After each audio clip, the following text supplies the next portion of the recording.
दोस्तों आपको मेरे चैनल में स्वागत है। आज हम देखने वाले मिंडा फिल्म का रिव्यू और रिकैप।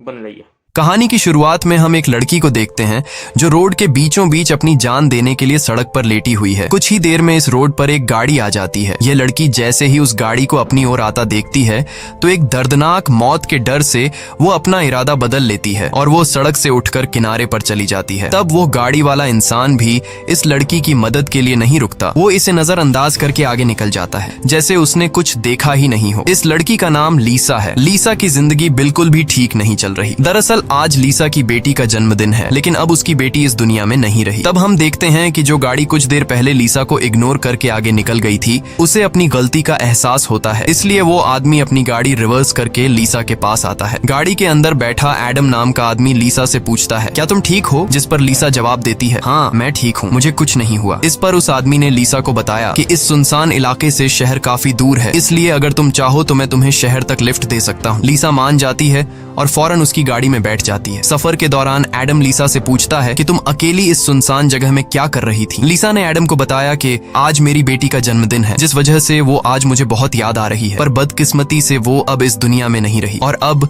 मैं बिल्कुल अकेली हूँ। कोई भी ऐसा नहीं है इस दुनिया में जिससे मैं अपना कह सकूं। लीसा की ये बात सुनकर एडम कहता है, अच्छा इस वजह से तुम रास्ते के बीचों बीच मरने के लिए लेटी हुई थी? जवाब में लीसा ने कहा, मैं मरना नहीं चाहती, बस एक बार किसी तरह से अपनी बेटी से मिलना चाहती हूँ। तभी लीसा कार का रेडियो ऑन कर लेती है। रेडियो पर एक न्यूज चल रही होती है। रिपोर्टर बताता है कि जंगल में एक सीरियल किलर घूम रहा है और आज सुबह इस किलर ने 2 और लड़कियों को मार दिया है। पुलिस के पास उस किलर की तस्वीर तो नहीं है, लेकिन उन्हें इसके बारे में ये जानकारी मिली है कि कातिल एक गोरे रंग का आदमी है जिसके पास ब्राउन कलर की गाड़ी है और उसके दाहिने हाथ पर एक क्रॉस का निशान है। ये खबर सुनकर लीसा के पैरों तले जमीन खिसक जाती है, क्योंकि रिपोर्टर रेडियो पर जिस कातिल का हुलिया बता रहा था वो कोई और नहीं बल्कि एडम ही था। उसके हाथ में क्रॉस का निशान देखकर लीसा बहुत ज्यादा डर जाती है। इससे पहले कि लीसा खुद को बचाने के लिए कुछ कर पाती, तभी एडम अचानक जोर से कार का ब्रेक लगाता है, जिससे लीसा का सर तेजी से कार की डैशबोर्ड से जा टकराया और लीसा बेहोश हो गई। कुछ देर बाद जब लीसा की आंखें खुलीं, तब उसने खुद को एक अजीब से बंकर में कैद पाया जो चारों ओर से लोहे की मजबूत दीवारों से बना हुआ था। लीसा खुद को इस बंद जगह में कैद पाकर बहुत ज्यादा घबरा जाती है और मदद के लिए चिल्लाने लगती है, लेकिन उसकी मदद करने कोई नहीं आया। हम देखते हैं कि लीसा को एक अलग तरह का सूट पहनाया गया है और उसके हाथ में एक घड़ी भी पहनाई गई है। लीसा उस घड़ी को निकालने की बहुत कोशिश करती है, लेकिन वो घड़ी इतनी मजबूत थी कि काफी कोशिश के बाद भी वो उसके हाथ से नहीं निकलती। आखिर में जब उसे रियलाइज होता है कि इस जगह से निकलना इम्पॉसिबल है, तो वो थक हार कर एक जगह में बैठकर रोने लग जाती है। तभी अचानक उस चेम्बर का दरवाजा खुला। लीसा ने देखा कि दरवाजे के दूसरी ओर एक सुरंग है। उस सुरंग के एंड से रोशनी नजर आ रही थी। लीसा को समझ आया कि अगर इस जगह से बाहर निकलना है तो इस सुरंग से होकर निकलना पड़ेगा। लीसा खुश हो जाती है कि उसे बाहर निकलने का रास्ता मिल गया है, लेकिन जैसे ही वो सुरंग के अंदर चली गई, तभी अचानक उसके पीछे उस चेम्बर का दरवाजा अपने आप बंद हो गया। ये देखकर लीसा की सांस रुक गई और अब उसे समझ आया कि वो पहले से भी ज्यादा खतरनाक जगह में फंस गई है। तभी अचानक लीसा के हाथ में बंधे ब्रेसलेट में अलार्म बजने लगा और 11 मिनट का टाइमर सेट हुआ। ये देखकर लीसा समझ गई कि मुझे 11 मिनट में यहाँ से निकलना होगा, नहीं तो मैं हमेशा के लिए यहाँ पर बंद रह जाऊंगी। इसीलिए लीसा अपने हाथों और पैरों के बल रेंगती हुई जल्दी से उस रोशनी की तरफ बढ़ने लगी। लेकिन जैसे ही वो उस रोशनी के करीब होती जा रही थी, तभी अचानक उस सुरंग का आगे का दरवाजा धीरे धीरे बंद होने लगा। ये देखकर लीसा और तेजी से आगे बढ़ने लगी, लेकिन जब वो उस दरवाजे के पास पहुंची तो वो दरवाजा पूरी तरह से बंद हो चुका था। लीसा को कुछ समझ नहीं आ रहा था कि अब यहाँ से कैसे निकला जाए। वो चीख चीख कर रोने लगी। तभी उसकी नजर उस दरवाजे के बगल से जा रही एक दूसरी सुरंग पर पड़ी, लेकिन वो रास्ता बहुत ज्यादा तंग था। लीसा को अब कोई और दूसरा रास्ता नजर नहीं आ रहा था, इसलिए लीसा हिम्मत करके किसी तरह सुरंग के अंदर चली गई और काफी मुश्किलों के बाद वह उस रास्ते को पार कर लेती है और आगे बढ़ते हुए एक ऐसी जगह पर पहुंच जाती है जहां एक प्लेटफॉर्म की तरह 2 रास्ते बने हुए थे। एक रास्ता ऊपर से जा रहा था और दूसरा रास्ता नीचे से। लीसा को कुछ समझ नहीं आया और वह ऊपर के रास्ते को चुनती हुई घुटनों के बल आगे बढ़ने लगी, लेकिन थोड़ा आगे जाते ही नीचे का फ्लोर ऊपर उठने लगा। अगर वक्त रहते लीसा वहां से नहीं निकल पाई तो नीचे का रास्ता उसे ऊपर चिपका कर मार देगा। लीसा डर के मारे तेजी से आगे बढ़ने लगी। वो उस जगह के बीच बस पिसने ही वाली थी कि तभी इस सुरंग के एंड तक उसका हाथ पहुंच जाता है और जैसे ही वो रास्ता पूरी तरह से बंद होने वाला था, लीसा अपनी जान बचाकर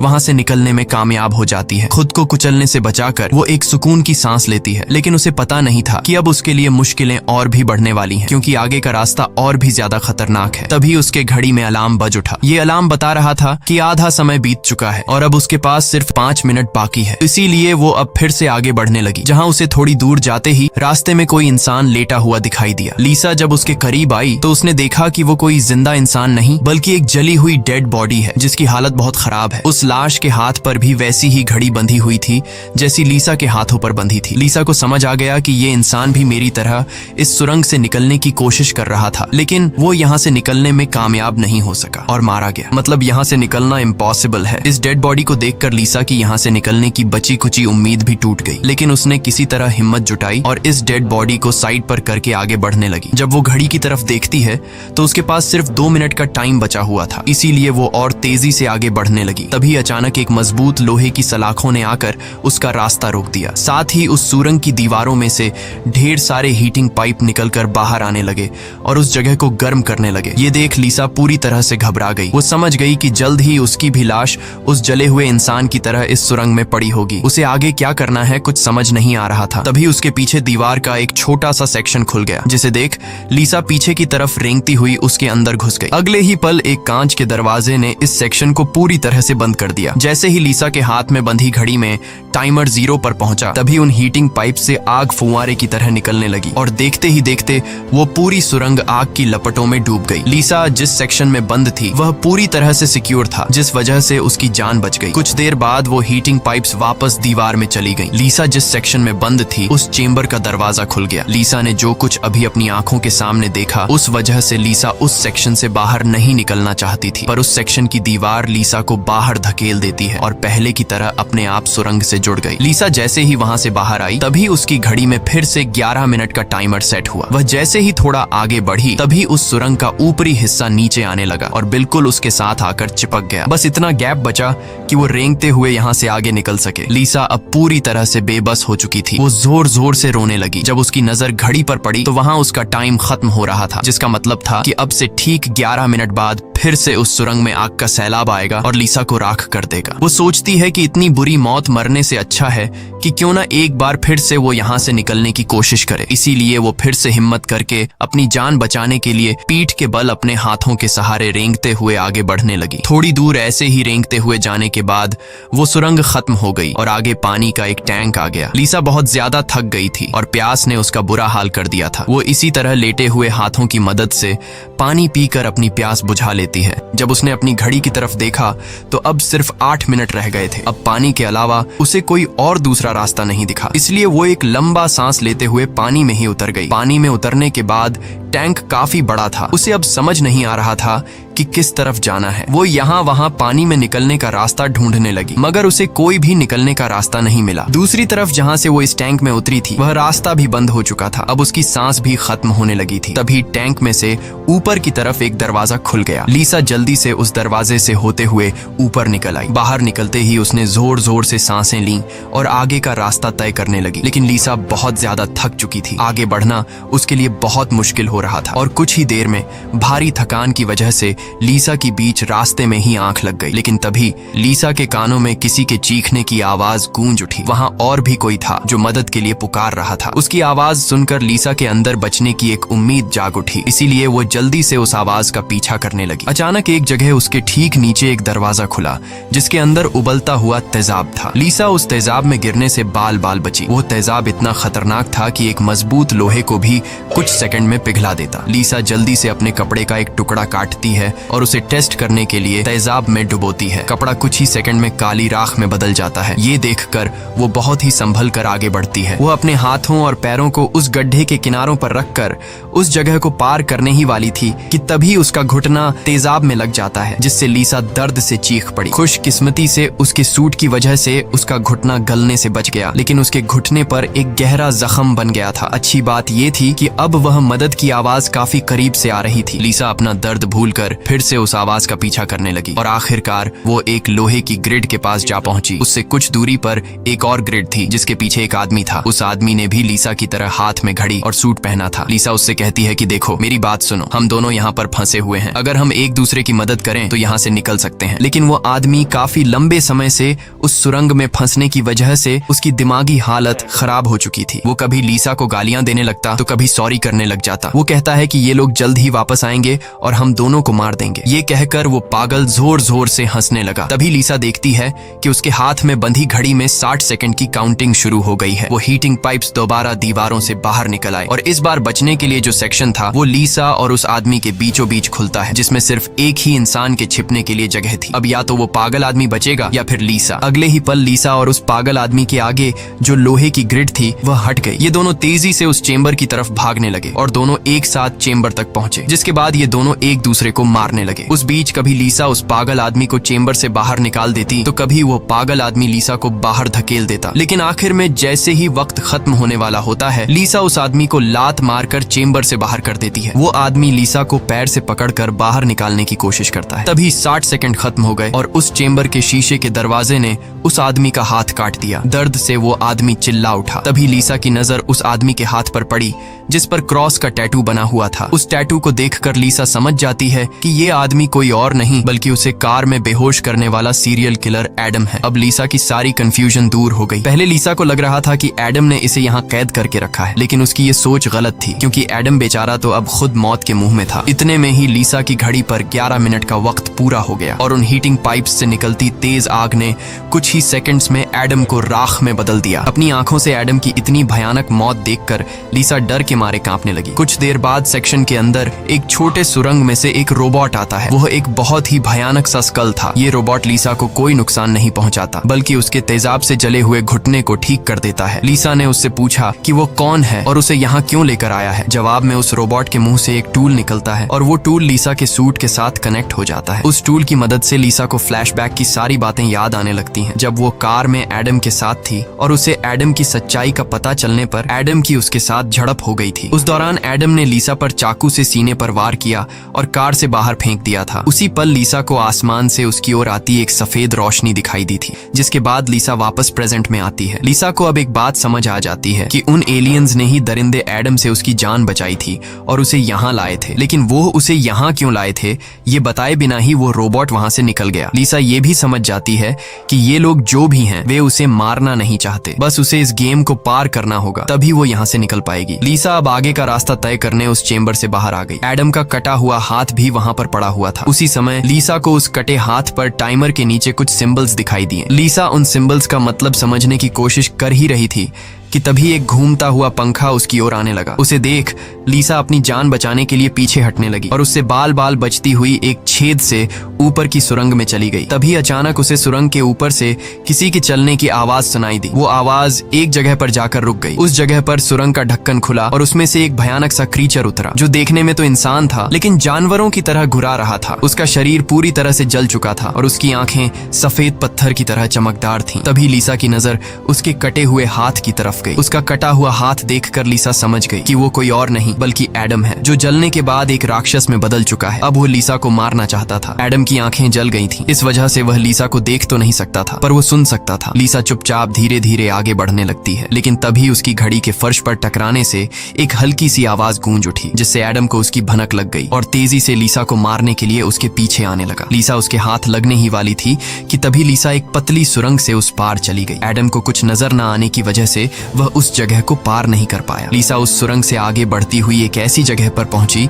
जहां उसके पास आगे जाने के लिए 2 रास्ते थे। लीसा को कुछ समझ नहीं आ रहा था कि किस रास्ते को चुनना चाहिए। वह बहुत सोचने के बाद जब उसे कुछ समझ नहीं आता तो वह एक अंदाजे से लेफ्ट वाले सुरंग में घुस जाती है। सुरंग के बाहर एक कमरा था जिसकी चारों ओर कांच की दीवारें थीं। उन दीवारों पर लीसा को उसके पैदा होने से लेकर अपनी बेटी को जन्म देने तक की सारी यादें दिखाई दे रही थीं। वहां लीसा ने यह भी देखा कि किस तरह उसकी लापरवाही की वजह से उसकी बेटी की जान चली गई। लीसा अपनी बेटी को याद करके बहुत रोने लगती है। तभी उसने देखा कि ऊपर छत से एडम फिर से उसके पीछे आ रहा है, लेकिन लीसा उससे अपनी जान छुड़ाकर एक दूसरे सुरंग में पहुंच जाती है, जहां उसने कुछ ऐसा देखा जिससे उसकी खुशी का ठिकाना नहीं रहा। उसने देखा कि उस सुरंग के खत्म होने पर बाहर नीला आसमान चमक रहा है। अपनी आजादी को इतने करीब से देखकर लीसा में दोबारा हिम्मत आ गई, लेकिन उस सुरंग को पार करने के लिए उसे एक कंटीले रास्ते से होकर गुजरना पड़ेगा। अब सिर्फ 60 सेकंड का टाइम बचा हुआ था। अगले ही पल हीटिंग पाइप्स भी दीवार से बाहर निकल आए, जो 60 सेकंड्स खत्म होते ही उस जगह को आग से भरने वाले थे। लीसा बिना टाइम जाया किए इन कांटेदार तारों के नीचे से जाने लगी, जिससे वो कांटेदार तार उसकी बॉडी में घुसकर लीसा की पीठ बुरी तरह से काट देते हैं। लीसा बहुत ज्यादा तकलीफ में होती है और उसके पीठ से बहुत ज्यादा खून निकलने लगता है, लेकिन लीसा खुद की परवाह किए बिना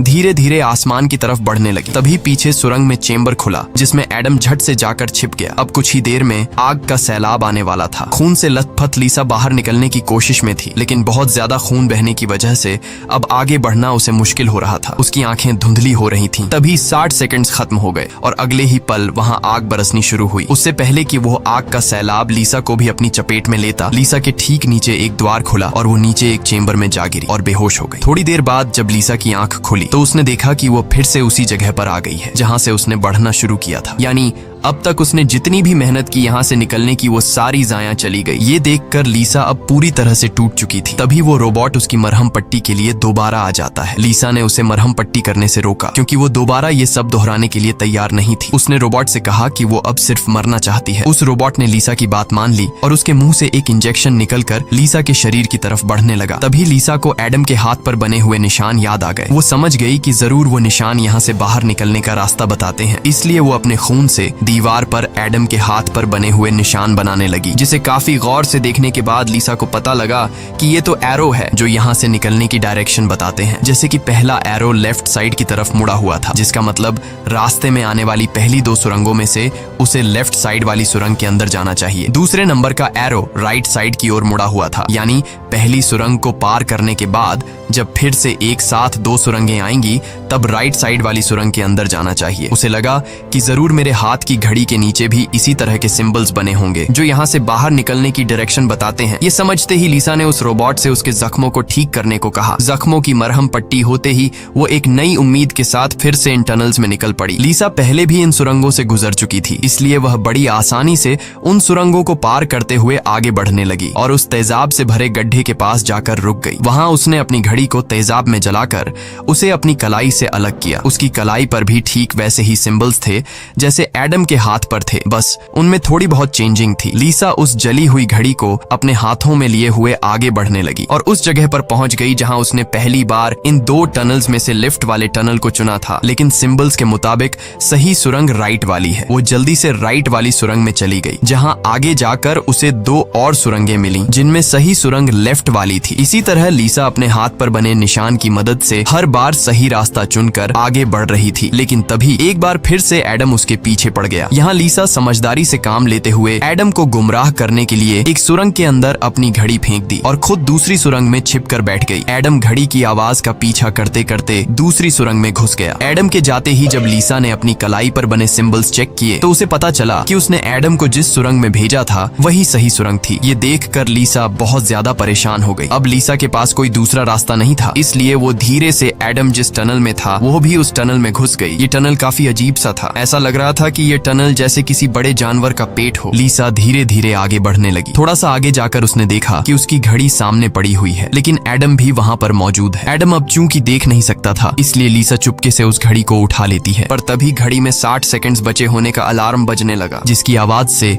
एडम को लीसा की भनक लग गई। वह दोबारा लीसा का पीछा करने लगा। उससे बचने के लिए लीसा जिस रास्ते से आई थी उसी रास्ते से वापस भागने लगी। उस वक्त लीसा की घड़ी में 60 सेकंड्स का काउंटिंग शुरू हो चुका था और सुरंग से हीटिंग पाइप्स भी निकल आए थे। साथ ही सुरंग में बचाव चेंबर भी खुल चुका था। लीसा जल्दी से उस चेंबर में जाकर छिप गई। एडम भी वहां तक पहुंच जाता है, लेकिन अब काफी देर हो चुकी थी क्योंकि उस चेंबर को शीशे के दरवाजे ने बंद कर दिया था। यहाँ लीसा एडम को चिढ़ाने के लिए उसे मिडिल फिंगर दिखाती है, पर बदकिस्मती से इस बार आग बरसाने वाले हीटिंग ट्यूब्स आग बरसाए बिना ही अंदर चले गए, जिसके बाद चेंबर का दरवाजा भी खुल गया और अगले ही पल एडम लीसा पर टूट पड़ा। लीसा भी खुद को बचाने के लिए एडम से लड़ पड़ी और उस शैतान के सर को अपने पैरों से दबाने लगी। पीछे से चेंबर की दीवार भी लीसा को आगे की तरफ धकेलने लगा, जिससे उस शैतान एडम का सर कुचल गया और फाइनली लीसा को एडम से छुटकारा मिल गया। लीसा अब अपने रास्ते पर आगे बढ़ने लगी, जहां आगे चलकर उसे वापस दो रास्ते मिले। उसकी कलाई पर बने सिंबल्स के मुताबिक उसे राइट वाले सुरंग से जाना था और ये उस भूल भुलैया की आखिरी सुरंग थी। लेकिन तभी लेफ्ट वाली सुरंग से एक लड़की बाहर निकल आई। उसे देख लीसा की आंखें खुली की खुली रह गईं और वो रोने लगी, क्योंकि यह लड़की कोई और नहीं बल्कि उसकी बेटी नीना थी। नीना के मरने के बाद से लीसा ने जीना ही छोड़ दिया था। उसकी बस यही एक ख्वाहिश थी कि वो किसी तरह नीना से मिल पाए और आखिरकार आज उसकी ये ख्वाहिश भी पूरी हो गई। नीना ने अपनी माँ लीसा से कहा कि अब दोबारा मुझे फिर से अकेला मत छोड़ना, जिस पर लीसा ने जवाब दिया, नहीं बेटा, मैं हमेशा तुम्हारे साथ रहूंगी। जिस पर नीना कहती है, तो फिर आओ मेरे साथ लेफ्ट वाले टनल में चलो। लीसा रोते हुए बोली, नीना, मैं तुम्हें फिर से खोना नहीं चाहती, लेकिन सच तो ये है कि तुम पहले ही मर चुकी हो और मेरी मंजिल दूसरी सुरंग में है। इतना कहकर लीसा वहां से जाने लगी। पीछे से नीना उसे पुकारती रही, लेकिन लीसा दिल पर पत्थर रखकर उस सुरंग से बाहर निकली। बाहर आते ही लीसा फूट फूट कर रोने लगती है। उसके बाद लीसा ने बिना समय गंवाए राइट वाली सुरंग में घुस गई, जहां उसे सुरंग के अंत में खुला आसमान दिख रहा था। वो खुश होकर तेजी से आगे बढ़ने लगी, लेकिन तभी उसके रास्ते में 3 लोहे के ब्लेड्स आ गए जो लगातार तेजी से ऊपर नीचे हो रहे थे, जिन्हें पार करने का मतलब था खुद के टुकड़े करवाना। लेकिन लीसा को हर हाल में यहाँ से निकलना था, इसीलिए उसने गौर किया कि उनमें से पहला ब्लेड हर 4 सेकंड्स में एक बार नीचे आ रहा है। लीसा उसके करीब पहुंची और जैसे ही वो ब्लेड ऊपर गया तो 4 सेकंड्स पूरे होने से पहले झट से उस पार चली गई। उसके बाद वो दूसरे ब्लेड के पास पहुंच जाती है। इसी तरह दूसरा ब्लेड हर 3 सेकंड्स में नीचे आ रहा था। लीसा ने हिम्मत दिखाते हुए उसे भी पार कर लिया, लेकिन लास्ट वाला ब्लेड सिर्फ 2 सेकंड्स में नीचे आ रहा था, जिसे पार करना लीसा के लिए बहुत ही मुश्किल था। पर आजादी की चाहत में लीसा ने उसे भी पार तो कर दिया, लेकिन बदकिस्मती से उसका पैर ब्लेड के बीच आकर कट गया। लीसा का दर्द से बुरा हाल हो गया था, लेकिन लीसा अपने पैर की परवाह किए बिना सुरंग के एंड तक पहुंच जाती है, जहां उसे खुला आसमान नजर आ रहा था। लेकिन जैसे ही उसने अपना हाथ सुरंग से बाहर निकालने के लिए आगे बढ़ाया, उसका हाथ सामने लगाए स्क्रीन पर जा लगा, जहां खुले आसमान का वीडियो चल रहा था। ये देखकर लीसा बहुत ज्यादा मायूस हुई। उसने कहा, मैंने वो सब कुछ किया जो मुझे करने को कहा गया था। उसके बाद वो पागलों की तरह हंसने लगी। तभी सुरंग से हीटिंग पाइप्स निकल आए, क्योंकि अब कुछ देर बाद 11 मिनट का टाइम खत्म होने वाला था। लीसा अब सुकून से मौत का इंतजार करने लगी, लेकिन इस बार वो हीटिंग पाइप्स उसे जलाए बिना ही वापस सुरंग में चली गई। तभी अचानक सुरंग का ऊपर का हिस्सा खुल गया और एक तेज रोशनी लीसा पर पड़ी। लीसा का शरीर अपने आप हवा में उठने लगा और उस रोशनी में समा गया। थोड़ी देर बाद जब लीसा की आंख खुली तो उसने खुद को एक झरने के किनारे पाया, जिसे देख लीसा के चेहरे पर मुस्कान वापस लौट आई। वहां पर नीना भी मौजूद थी। लीसा ने नीना से पूछा, क्या मैं मर चुकी हूँ? इस पर नीना ने कहा, तुम्हारा शरीर एक बार नहीं बल्कि अब तक कई बार मर चुका है। लीसा ने फिर से पूछा कि अब यहाँ मुझे क्या करना है, जिस पर नीना ने जवाब दिया, यहाँ तुम्हें बस जीना है और कुछ नहीं करना। यहाँ हमें पता चलता है कि जिस जगह पर लीसा अब मौजूद थी वो जगह दुनिया नहीं बल्कि कुछ और ही थी और किसी स्वर्ग की तरह खूबसूरत थी। इस फिल्म की शॉर्टकट एक्सप्लेनेशन ये है कि लीसा जब एडम के साथ कार में सफर कर रही थी, तब एडम ने लीसा पर चाकू से वार करके उसे मार दिया, जिसके बाद वह सीधा नरक पहुंची। वहां उसके पाप धुल गए और एंड में वह स्वर्ग जा पहुंची। इसी के साथ ये कहानी खत्म हो जाती है। अगर वीडियो दोस्तों मिंडर फिल्म बहुत ही अच्छा था और वीडियोस देखने के लिए सब्सक्राइब करें।